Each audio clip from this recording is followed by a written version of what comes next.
guys, my name is Kaimana Kane, and today I'm going to be giving you a book review on The Last Kids on Earth. And also, I'm going to be giving you a gross out good time.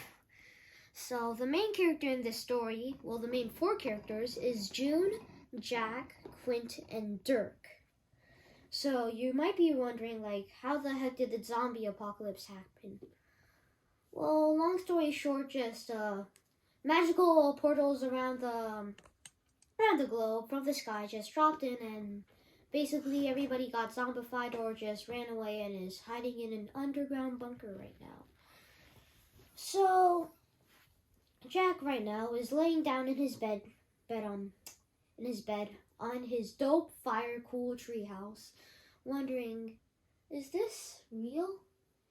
Am I dreaming?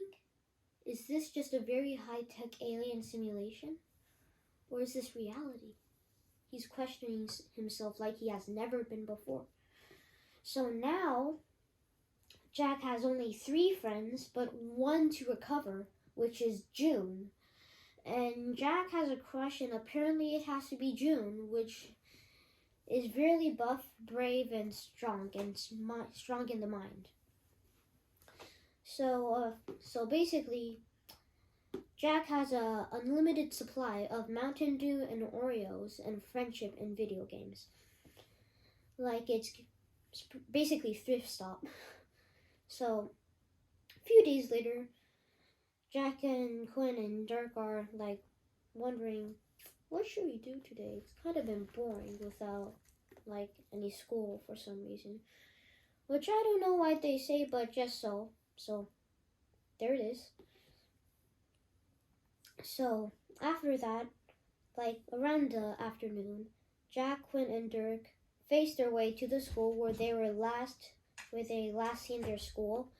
And basically, they try and rescue June, which, let's just say, didn't go as planned. So, first of all, a gigantic zombie ball went through the corridors, and it's basically like a mutant titan boss.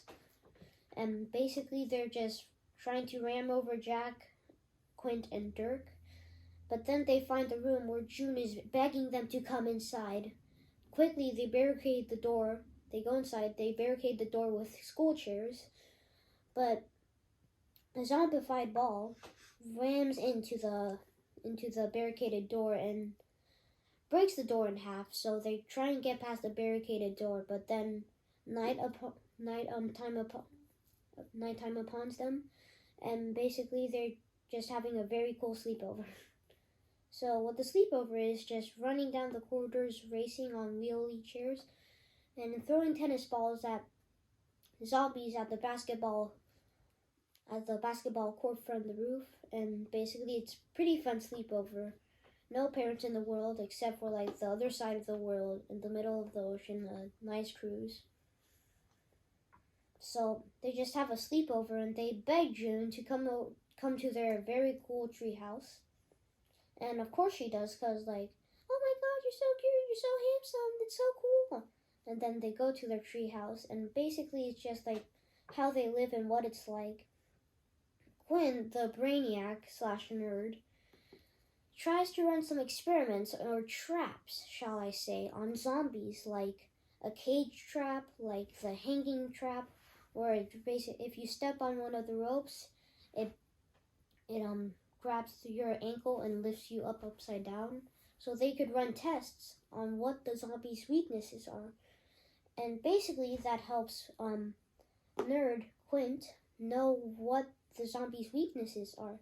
So he can make a gun, which is not like a dark matter gun or anything, but it's basically just a tennis ball gun.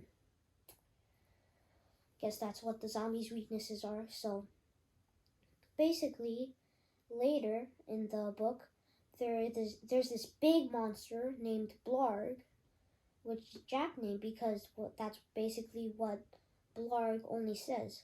Blarg.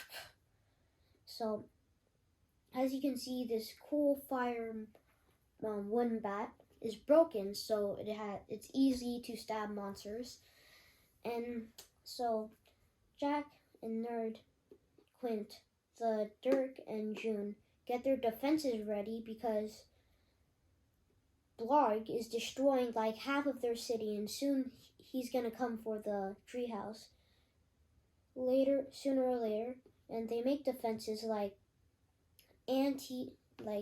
the tennis ball guns, throwing refrigerators with just nerdy brain Quints, mechanics like throwing a catapult with a fridge on it, stove, like a bunch of plates, tennis balls, into Blarg's head. And so Blarg, here's a reference, has 4 eyes, 2 horns, a bunch of spiky teeth. Right here. Alright, so basically, before all this happened, on like the 7th day, Jack Sullivan, the main character, stabbed on one of Blarg's eyes, and basically Blarg wants to come and get revenge. So now later, they got all their defenses ready, and now ultimate full-out war. So, as you know, probably Jack and his friends would win against a gigantic Titan monster with their mechanics and fighting skills with a wooden broken bat. And Jack stabs one of Blarg's other eyes, and Blarg surrenders. It's a pretty cool book. I'd give it probably an 8 out of 10. Could use some improvements.